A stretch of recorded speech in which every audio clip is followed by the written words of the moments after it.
তারেক ভাই আমাদের দীর্ঘদিনের রাজপথের লড়াকু যোদ্ধা। আমরা একসঙ্গে যুদ্ধ করেছি রাজপথে, বারবার কারাগারে গিয়েছি, বারবার রিমান্ডে থেকেছি, বারবার পরিবার পরিজনকে অসহায়ত্ব করেছি। কিন্তু কষ্ট হচ্ছে, গতকালকেতে যখন দেখলাম তারেক ভাই এখানে অনশন করছে, এই যে আমার পিছনেই নির্বাচন কমিশন আছে, এই নির্বাচন কমিশনে নাকি অনেক ইমানদার ব্যক্তি আছেন, তারা নাকি তারেক ভাইকে চেনেন না, আমাদেরকে চেনেন না। আমি ওই ইমানদারদের কাছে প্রশ্ন রাখতে চাই, আপনারা যে ইমানদারিত্ব করেছিলেন, 14 নির্বাচন করেছিলেন, 18 নির্বাচন করেছিলেন, 24-এর নির্বাচন করেছিলেন, আপনাদের গায়ে অনেক কাদা, কাজে আমাদের গায়ে কিন্তু কাদা নেই, কলঙ্ক নেই। সেই কলঙ্কর কাদা নিয়ে যেই লোকটি হাজার হাজার কোটি টাকা দুর্নীতি লুপাট করে কারাগারে থেকেছে, কারাগার থেকে বেরিয়ে নতুন রাজনৈতিক দলের আত্মপ্রকাশ করেছে, সেই লুটেদের আপনারা নিবন্ধন দিলেন।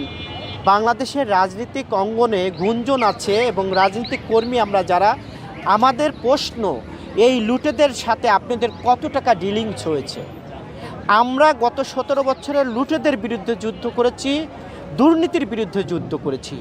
যারা গত 17 বছরে এই নির্বাচন কমিশনে যারা আছেন ইমানদার ব্যক্তি, তারা এই লুটেদের সাথে ছিল, আওয়ামী লীগের দোসরদের সাথে ছিল।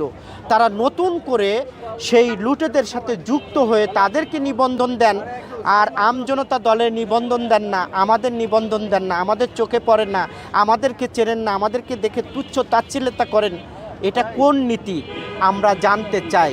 আমরা এই ইমানদার কাছে আরও প্রশ্ন রাখতে চাই, নির্বাচন কমিশনে আপনারা যে ইমানদার ব্যক্তি, যারা কলঙ্কর কাদা নিয়ে শেখ হাসিনার সাথে আতাত করে নির্বাচন করেছিলেন, এমপি বানিয়েছিলেন, মেয়র বানিয়েছিলেন, তাদের কাছে প্রশ্ন যে অনেক রাজনৈতিক দলকেই তো আপনারা নিবন্ধন দেন নাই, তারা কোর্টে যেয়ে নিবন্ধন আনছেন।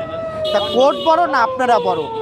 এই আমি একজন রাজনৈতিক কর্মী হিসাবে বলতে চাই, নির্বাচন কমিশনের যেই সকল দুর্নীতিবাজ ইমানদাররা আছেন, এই দুর্নীতিবাজ ইমানদের দ্বারা আগামী নির্বাচন সুষ্ঠু হবে না, এটাই হলো বাস্তবতা।